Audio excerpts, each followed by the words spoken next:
بسم اللہ الرحمن الرحیم۔ ماہ شوال 3 ہجری میں غزوہ احد پیش آیا۔ اس میں صحابہ کرام کی تعداد 700 اور دشمن 3000 تھے۔ حضور صلی اللہ علیہ وآلہ وسلم نے دڑے پر 50 تیر اندازوں کو ذمہ داری سونپی کہ وہ وہاں سے ہرگز نہ ہٹیں جب تک انہیں حکم نہ ملے۔ جنگ شروع ہوئی اور کفار کے بہادر جنگجو قتل ہوئے تو انہوں نے پسپائی اختیار کی۔ اس پر دڑے والوں نے سوائے 2-3 افراد کے اپنی جگہ چھوڑ دی۔ دشمن نے درہ خالی دیکھا تو پہاڑ کے پیچھے سے گھڑ سوار دستوں کے ذریعے حملہ کیا، جبکہ پیدل فوج بھی واپس پلٹ آئی۔ یوں جنگ کا پانسا پلٹ گیا۔ میدان جنگ میں حضرت حمزہ جس جانب نکلتے دشمنوں کی صفیں الٹ دیتے۔ وہ دونوں ہاتھوں میں تلوار لیے زبردست جنگ کر رہے تھے۔ صبا بن عبد العزا ابشانی ان کے سامنے آیا۔ یہ شخص بڑا بہادر تھا اور ابو نیار کی کنیہ سے معروف تھا۔ حضرت حمزہ نے اسے پکار کر کہا، او ام انمار کے بیٹے، کہاں جاتا ہے؟ ادھر آ، ذرا 2 ہاتھ کر لیں۔ یہ سن کر وہ بھی ہنکارتا ہوا آپ کی جانب بڑھا۔ دونوں بہادر بھی تھے اور جنگ کے رموز و اسرار سے واقف بھی، چنانچہ دونوں ایک دوسرے پر حملہ آور ہوئے۔ حضرت حمزہ نے ایسا کاری وار کیا کہ ابو نیار ڈھیر ہو گیا۔ جنگ بدر میں حضرت حمزہ کے ہاتھوں قریش کے موجود گرانوں کے بہت سے زیوکار سردار موت کے گاڑ اتر گئے تھے۔ مکہ سے چلتے ہوئے جبیر بن مطعم نے اپنے حبشی غلام وحشی بن حرب سے مخاطب ہو کر کہا، تم اگر جنگ میں حمزہ بن عبد المطلب کو قتل کر دو تو تمہیں آزاد کر دیا جائے گا۔ جبیر بن مطعم کا چاچا جنگ بدر میں حضرت حمزہ کے ہاتھوں قتل ہوا تھا۔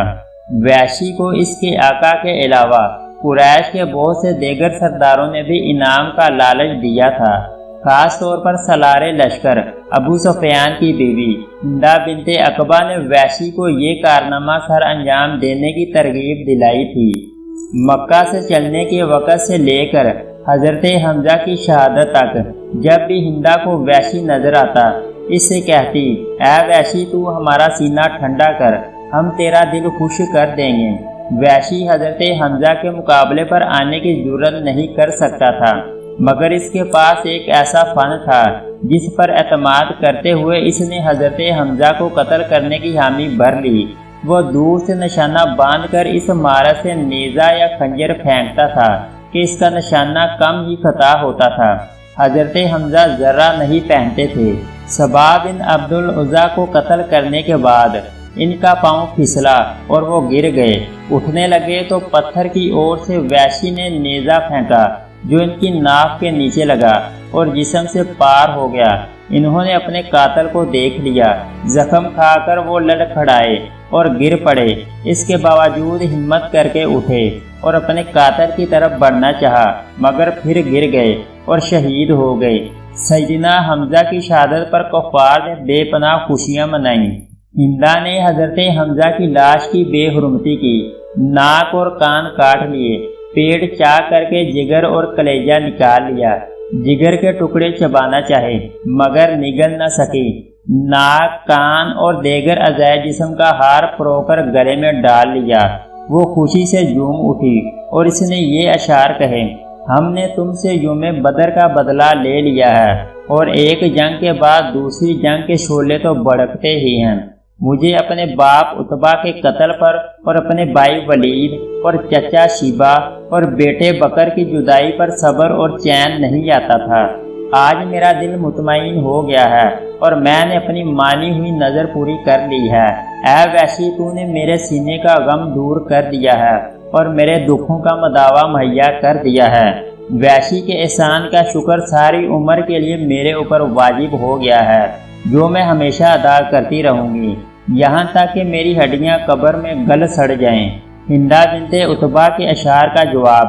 اس کی ہم نام صحابیہ حضرت ہندہ بنت اساد بن عباد نے دیا، جن کا ذکر ابن حشام نے اپنی تاریخ میں کیا ہے۔ ان اشعار میں سے پہلا شعر ہے، تو بدر میں بھی ذلیل و رسوا ہوئی اور بدر کے بعد بھی ذلت ہی ذلت تیرا مقدر ہے، اے بہت غیبت کرنے والے بڑے کافر کی بیٹی۔ حضرت حمزہ کی شہادت تاریخ انسانی کے ان واقعات میں سے ہے جن کو کبھی فراموش نہیں کیا جا سکتا۔ اس واقعے میں بغض اور کینہ کی بدترین مثال اور سنگ دلی و سخاوت کا بدترین نمونہ نظر آتا ہے، اور صبر و استقامت اور تقوی و عزیمت بھی پوری عظمت کے ساتھ جلوہ افروز ہے۔ جنگ کے بعد جب حضور صلی اللہ علیہ وآلہ وسلم نے اپنے عظیم چچا کی لاش کے ٹکڑے میدان میں بکھرے ہوئے دیکھے تو آپ کی آنکھوں میں آنسو آ گئے۔ غم سے آپ ایسے بے قرار ہوئے کہ تمام صحابہ بھی رونے لگے۔ آپ نے اپنے شہید چچا کی لاش سے مخاطب ہو کر کہا، اللہ کی رحمت تمہارے اوپر سایہ فگن ہو۔ تم رشتہ داروں کا بہت خیال رکھتے تھے اور ہر کار خیر میں سبقت لے جاتے تھے۔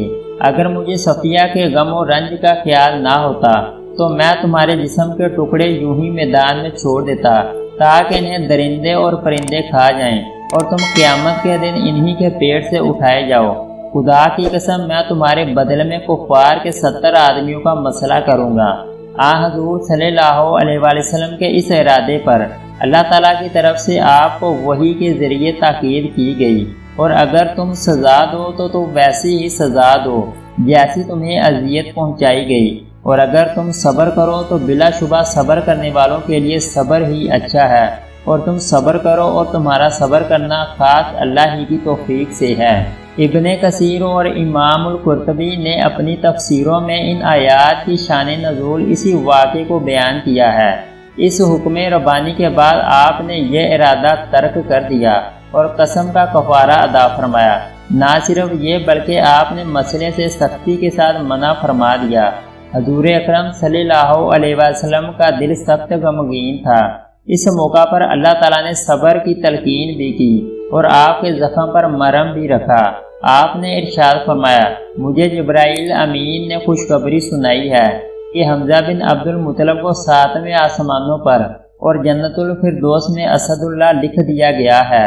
حضرت حمزہ کی بہن حضرت صفیہ بنت عبد المطلب جنگ کی خبر سننے کے بعد مدینہ منورہ سے احد کی طرف روانہ ہوئی۔ جب حضور کو پتہ چلا تو آپ نے حضرت صفیہ کے بیٹے حضرت زبیر کو حکم دیا کہ وہ انہیں میدان جنگ سے دور ہی روک لیں اور مدینہ واپس لے جائیں، کیونکہ اگر وہ اپنے بھائی کی مسلح شدہ لاش کو دیکھیں گی تو صبر کا بندھن ٹوٹ جائے گا۔ جب ان کے بیٹے نے انہیں واپس جانے کے لیے کہا تو انہوں نے فرمایا، میں اپنے بھائی کے بارے میں ساری خبر سن چکی ہوں۔ میں جانتی ہوں کہ یہ اللہ کی راہ میں دی گئی قربانی ہے۔ میں جاہلیت کے طور طریقوں سے متنفر ہوں۔ میں کچھ نہیں کروں گی اور نہ گریبان پھاڑوں گی۔ چنانچہ حضور صلی اللہ علیہ وآلہ وسلم نے انہیں میدان میں آنے کی اجازت دے دی۔ جب عزیز بھائی کے جسم کے ٹکڑے بکھرے ہوئے دیکھے تو آنکھوں سے اشکوں کا سیلاب جاری ہو گیا، مگر زبان سے انا للہ و انا الیہ راجعون کے الفاظ ہی بار بار نکلے۔ پھر اللہ تعالیٰ سے التجا کی، اے اللہ، یہ قربانی تیری راہ میں دی گئی ہے، تو اسے قبول فرما لے۔ اس کے بعد حضرت صفیہ حضور کے حکم سے واپس مدینہ چلی گئیں۔ حضرت حمزہ کے جسم کے ٹکڑوں کو جمع کیا گیا اور کفن پہنا کر جنازے کے لیے صفوں کے سامنے رکھ دیا گیا۔ حضرت صفیہ نے جاتے ہوئے زبیر کو 2 چادریں دی تھی اور فرمایا تھا، اپنے ماموں کو ان میں دفنا دینا۔ حضرت زبیر نے دیکھا کہ ایک انصاری صحابی شہید ہو گئے تھے جن کے جسم پر معمولی کپڑے تھے۔ انہوں نے ایک چادر میں اپنے ماموں کو کفن دیا اور دوسری چادر سے انصاری صحابی کو کفن پہنا دیا۔ ایک روایت کے مطابق سب شہداء کا جنازہ ایک ساتھ ہی پڑھا گیا، جبکہ ایک دوسری روایت میں بیان کیا گیا ہے کہ حضور صلی اللہ علیہ وآلہ وسلم نے سب سے پہلے حضرت حمزہ کا جنازہ پڑھایا، پھر ہر شہید کو باری باری لایا جاتا اور حضرت حمزہ کے سامنے رکھ دیا جاتا، اور ہر ایک کی نماز جنازہ حضور صلی اللہ علیہ وآلہ وسلم کی ابتدا میں پڑھی جاتی۔ اسی طرح حضرت حمزہ کا جنازہ 70 مرتبہ پڑھا گیا۔ صحابہ کو اجتماعی قبروں میں دفن کیا گیا۔ حضرت حمزہ کو ان کے بانجے عبداللہ بن حبش کے ساتھ ایک قبر میں دفن کیا گیا۔ بعض روایات میں آتا ہے کہ حضرت مصعب بن عمیر بھی ان کے ساتھ ہی دفن کیے گئے تھے۔ اگر آپ کو ہماری ویڈیو اچھی لگے تو اس کو لائک اور سبسکرائب کر دیں۔